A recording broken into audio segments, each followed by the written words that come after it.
Welcome back. There are multiple models in farming, so many that it's hard to choose which is best for you. Here, I'm sharing what I do on the farm. Check this out.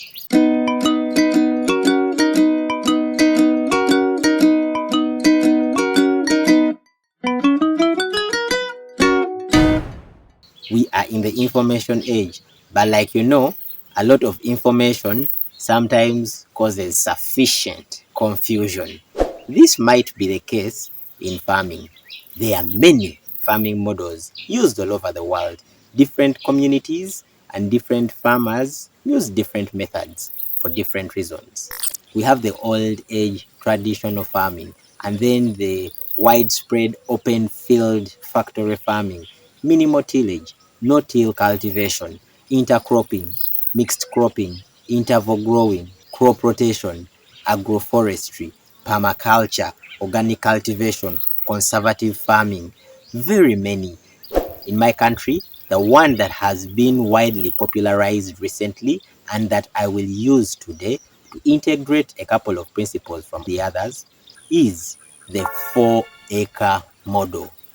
This was publicized by our president, and typically politicians are not good people to listen to, but this time it was something worthwhile.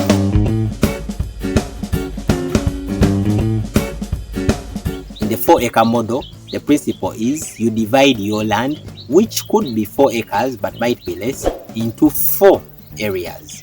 You dedicate 1 acre to raising an animal of your choice to make a profit. It could be cattle, it could be pigs, it could be goats, it could be sheep, anything of your choice. So you dedicate 1 acre to animal rearing, and then you dedicate the 2nd acre to cash crop cultivation, the 3rd acre to food crops.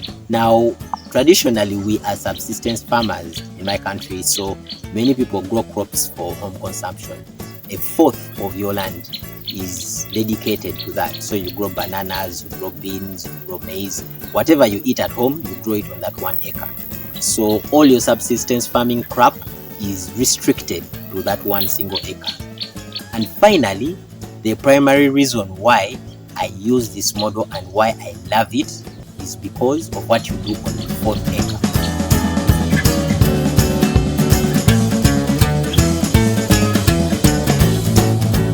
On the 4th acre, you are meant to grow fruits.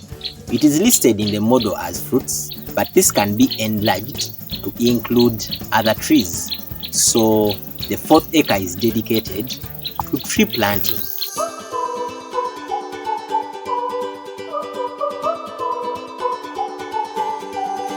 I love this last aspect because it is the one element that ensures that the environment is actually not destroyed, but rather conserved by dedicating a portion of the land to growing trees. But what happens if you're like me and you do not have 4 acres? Does this model work? That's quite a mouthful of a question. I need to find a way of mashing these up into a smaller locality so that I could be able to practice the model but in a smaller piece of land. That's where permaculture principles come into play. Permaculture, simply put, refers to farming in a way that mimics the natural systems, what occurs naturally in the wild.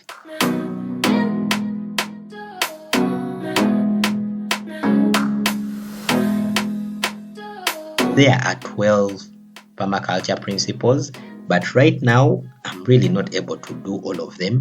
I'm able to do 4, and those are the ones I'm going to share.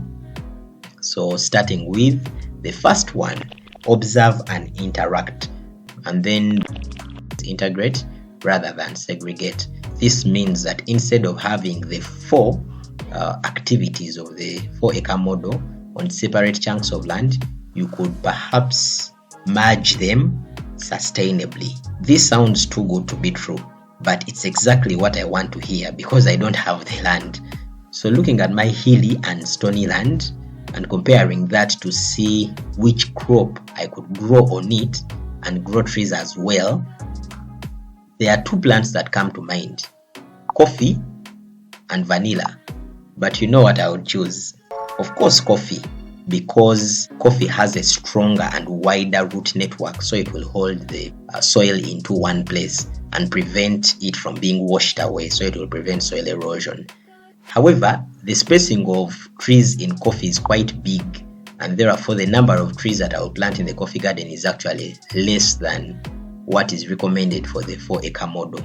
The only way of doing that is by utilizing another principle from permaculture, and that is use edges and value the marginal. Essentially, use the boundaries of the land. So with this, I decided to plant trees on the boundaries of the land. Surprisingly, the number of trees that I plant at the boundaries of the land are sufficient to cover a fifth of the entire acre. In essence, I am able to grow many more trees without losing any land to them. Sounds too good to be true, but that's permaculture for you.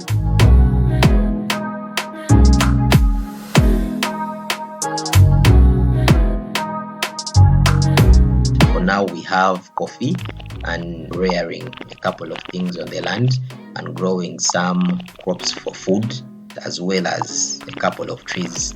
To do that, we need the third permaculture principle, which is obtain a yield, in order for us to obtain the 4-acre model as revised. Perhaps a quick highlight on that last principle that I've just mentioned. We do need to have trees, and we are planting them, but the primary aim is to have coffee. This coffee is going to grow in 3 years, and the trees which are meant to provide shade will grow in 5 years. So 2 things: we need something that can grow faster to provide shade for the coffee while we wait for the trees to take over that job. And secondly, we can't wait 3 whole years for the coffee to begin giving us ripe coffee beans. Therefore, we also need something that can help us get some food before 3 years. And the perfect plant for this is bananas. So these bananas will mature in a year, but again, we won't wait an entire year in order for us to obtain a yield. Therefore, we need to grow something else that can help us get some food from the farm before the 1 year. Beans would serve that purpose. Beans take 2.5 months. Some varieties take even less than that. So we can grow beans for an entire year, and that can help us begin getting some food. So this is what they call companion planting or multi-layer farming.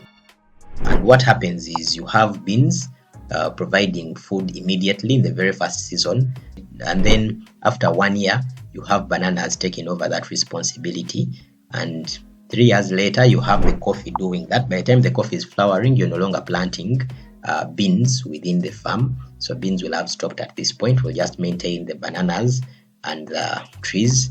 And then by 5 years, when these trees have become taller, the bananas and the beans will have worn out, and we shall essentially remain with a coffee garden having trees, as was initially the plan.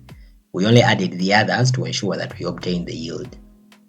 So we can take a step back and just have a look at what is in the background of this. You can see right in the middle, there is a group of bananas at the center, and these are providing shade to the surrounding coffee plants all around it.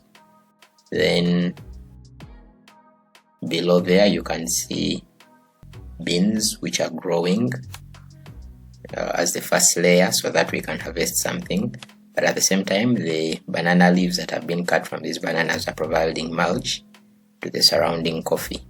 What you don't see here is the trees, but you saw enough of the trees in the farm tour. So in a nutshell, I use the 4-acre model, but because I don't have that much land, I modify some aspects of it and introduce a few ideas from elsewhere, like the permaculture principles, in order to have the farming model that I use.